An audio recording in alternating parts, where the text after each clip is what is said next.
चाणक्य नीति प्रथम अध्याय।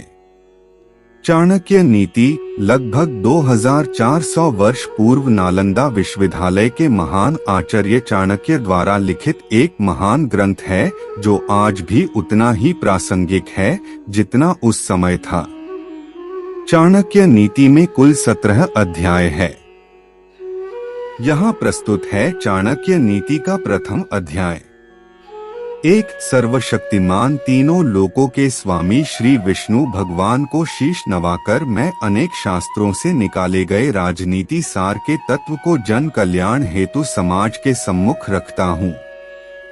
2. इस राजनीति शास्त्र का विधिपूर्वक अध्ययन करके यह जाना जा सकता है कि कौन सा कार्य करना चाहिए और कौन सा कार्य नहीं करना चाहिए।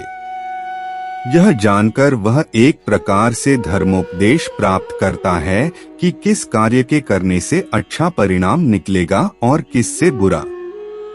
उसे अच्छे बुरे का ज्ञान हो जाता है।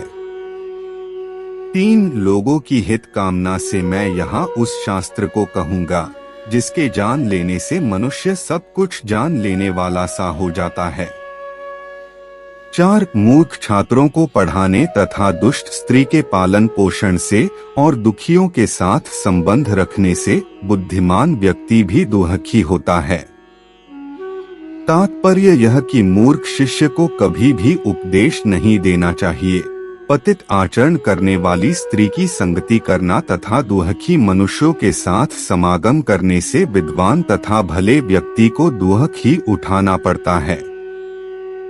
5 दुष्ट स्त्री, छल करने वाला मित्र, पलटकर कर तीखा जवाब देने वाला नौकर तथा जिस घर में सांप रहता हो उस घर में निवास करने वाले गृहस्वामी की मौत में संशय न करे, वह निश्चित मृत्यु को प्राप्त होता है। 6 विपत्ति के समय काम आने वाले धन की रक्षा करे, धन से स्त्री की रक्षा करे और अपनी रक्षा धन और स्त्री से सदा करें। 7 आपत्ति से बचने के लिए धन की रक्षा करे, क्योंकि पता नहीं कब आपदा आ जाए। लक्ष्मी तो चंचल है, संचय किया गया धन कभी भी नष्ट हो सकता है। 8 जिस देश में सम्मान नहीं, आजीविका के साधन नहीं, बंधु बांधव अर्थात परिवार नहीं और विद्या प्राप्त करने के साधन नहीं, वहाँ कभी नहीं रहना चाहिए। 9 जहाँ धनी, वैदिक, ब्राह्मण, राजा, नदी और वैद्य ये 5 न हो, वहाँ एक दिन भी नहीं रहना चाहिए। भावार्थ यह कि जिस जगह पर इन 5 का अभाव हो वहाँ मनुष्य को एक दिन भी नहीं ठहरना चाहिए। 10 जहाँ जीविका, भय, लज्जा, चतुराई और त्याग की भावना ये 5 न हो, वहाँ के लोगों का साथ कभी न करें। 11 नौकरों को बाहर भेजने पर, भाई बंधुओं को संकट के समय तथा दोस्त को विपत्ति में और अपनी स्त्री को धन के नष्ट हो जाने पर परखना चाहिए, अर्थात उनकी परीक्षा करनी चाहिए। 12 बीमारी में, विपत्ति काल में, अकाल के समय, दुश्मनों से दुख पाने या आक्रमण होने पर, राजदरबार में और श्मशान भूमि में जो साथ रहता है वही सच्चा भाई अथवा बंधु है। 13 जो अपने निश्चित कर्मों अथवा वास्तु का त्याग करके अनिश्चित की चिंता करता है, उसका अनिश्चित लक्ष्य तो नष्ट होता ही है, निश्चित भी नष्ट हो जाता है।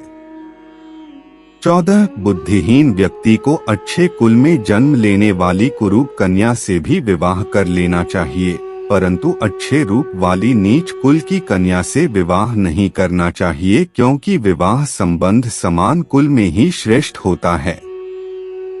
15 लंबे नाखून वाले हिंसक पशुओं, नदियों, बड़े बड़े सींग वाले पशुओं, शस्त्रधारियों, स्त्रियों और राज परिवारों का कभी विश्वास नहीं करना चाहिए। 16 विष से अमृत, अशुद्ध स्थान से सोना, नीच कुल वाले से विद्या और दुष्ट स्वभाव वाले कुल की गुनी स्त्री को ग्रहण करना अनुचित नहीं है। 17 पुरुषों की अपेक्षा स्त्रियों का भोजन दुगना, लज्जा 4 साहस 6 गुना और काम, सेक्स की इच्छा 8 गुना अधिक होता है।